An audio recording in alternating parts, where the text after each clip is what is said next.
Before I begin this video, this is take two. I originally had an audio failure on the video I originally recorded, so therefore the outro is going to be different to the video itself, and if you're wondering about anything, it's because of that. Enjoy the video. Hello everyone, welcome to this video on my channel. And the World Cup qualifiers coming right to an end. They're wrapping up, getting very close. Three spots available, and the first of these last three is going to be decided in the UEFA Path A playoff, kind of a playoff. We'll be finding out who will be that third team. Austria are goners after they were beaten by Wales. And the Scotland versus Ukraine game was postponed due to the Russia-Ukraine war, which wasn't in Ukraine, but it caused enough mental damage or distress to ask for Ukraine to ask Scotland, or UEFA, both in fact, to postpone the game. Let's get right into it then. So the winner of this whole path goes into Group B, where England are. And now I'm going to predict the game, starting with Scotland versus Ukraine. I think this will be a good game. I think Scotland do have an advantage given that they're home. Kieran Tierney is out of the team, so that's going to be a loss. But the interesting thing will be, will Scotland be playing because of that? Will Scotland be playing a back three like they usually do, or will this be an opportunity to play a back four and potentially get in another midfielder or a striker or another attacking player? But I think that will be interesting because the back three system has been working for Scotland in recent times, but at the same time, that back three was created because to specifically get both Kieran Tierney and Andrew Robertson in that team. And the fact there is no Tierney, it's going to be interesting. We'll certainly see what approach Steve Clarke takes. Also, David Marshall is back in the squad for Scotland, so we'll find he was the goalkeeper that played in the Euros for Scotland. However, he lost his place after not enough game time in Scotland, and therefore Craig Gordon took the number 1 jersey. They've rotated. Well, they've been it's not been that consistent on who has been the number 1. But that's we'll certainly see who is the goalkeeper there. Che Adams, Ryan Christie, Lyndon Dykes up front as well. Could be any of them.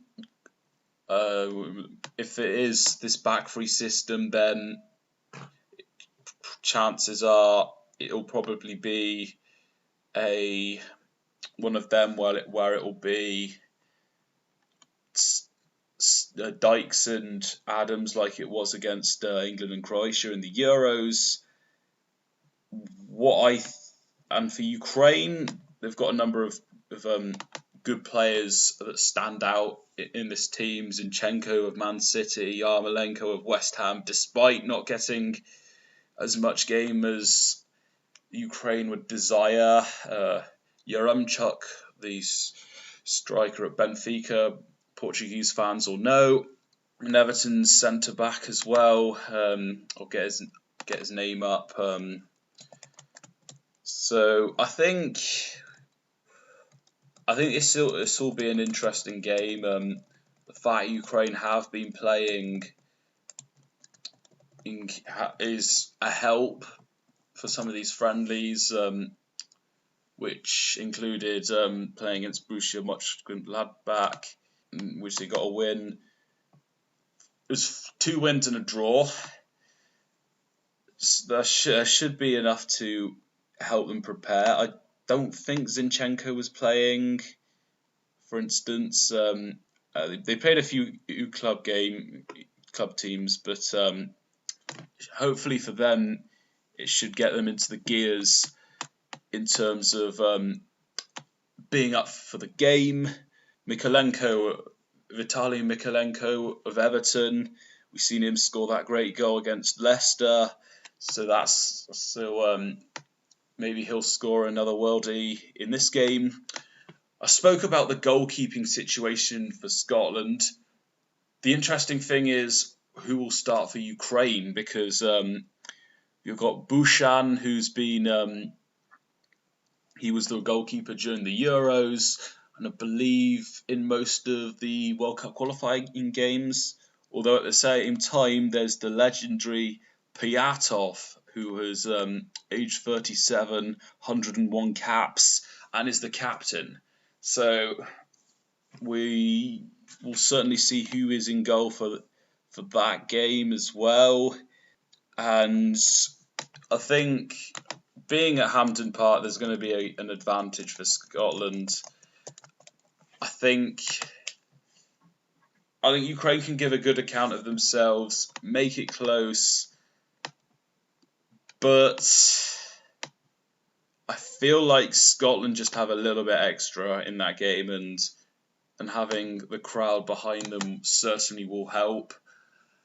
I am going to say it will finish Scotland 1, Ukraine 0, and that's what I think. I've just got the Scotland squad back up. The defence is centre back wise, it's okay, but it's exploitable. But besides the left hand side, Grant Hanley are obviously relegated with Norwich, and then you've got a few others there which may or may not do well or perform. Nathan Patterson, another Everton player, is in that squad. Billy Gilmore, Scott McTominay, Stuart Armstrong. There's some good players in the midfield. So I think it could go either way, but I think Scotland have a bit more, and being at home, I'm going to say it's going to be a 1-0 win. And now let's move on to the final, where in this case I've got Wales versus Scotland. If you do think Ukraine are going to go through, then do give me your Wales versus Ukraine prediction. What do I think for this game? It's going to be a blockbuster, and I think this, if it is Wales versus Scotland, it should be in the Millennium Stadium, not just for the capacity sake, but also what's at stake. A World Cup spot is on the line.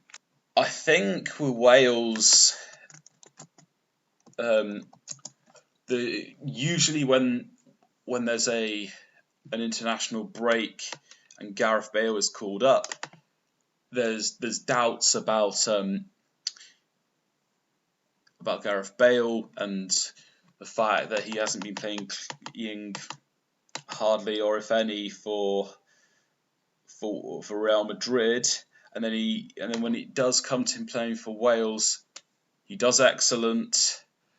And a big example was against Austria in that playoff semi-final, where he scored a great free kick and a good winning goal as well. Again, you see this squad, and I don't think the squad's announced, but yeah, this is the squad for the updated squad. It's pretty good. I think there are some more added Premier League players compared to last time.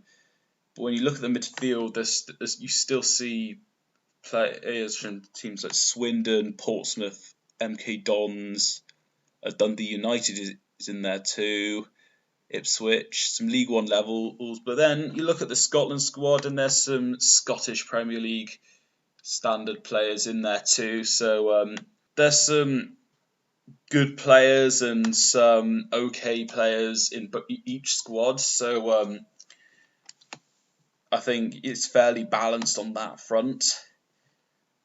I don't expect a goals galore game, particularly with what's at stake, particularly the tension between the two countries. I think the biggest match winner of both sides, you got Gareth Bale of Wales and Andy Robertson of Scotland. And if Bale does play on that right side, then that is going to be a very interesting contest. I will say that right there. I think Wales probably have a worse defence. Scotland's attack isn't as dangerous, at least the front line, to who cause them so much damage. I mean, Ben Davies, Connor Roberts, some very good fullbacks, but when you look at the centre backs, it's kind of concerning. You could put Mepham and Padu in there. It doesn't look the best when you compare, and Roberts and Gunter better be ahead of Nico Williams, because Nico Williams came on at right back against Denmark in the Euros and he was atrocious.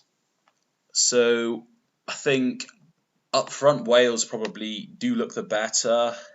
Scotland perhaps have looked better in the defence despite some of their individuals like Grant Hanley.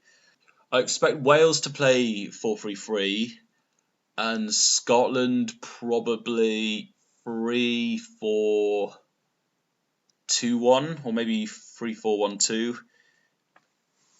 Or if they decide we don't need to play wing backs, we've just got Robertson, so we could play a 4-3-3, so that's an option as well.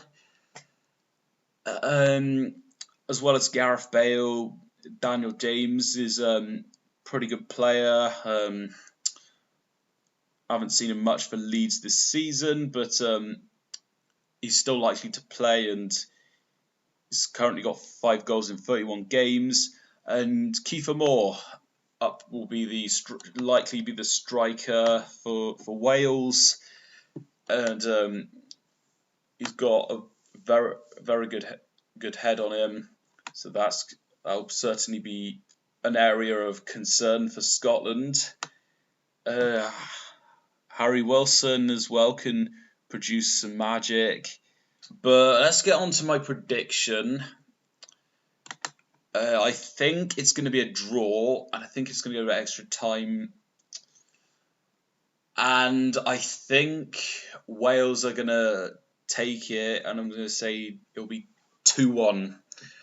I think Wales are more likely to take advantage of big moments than Scotland are.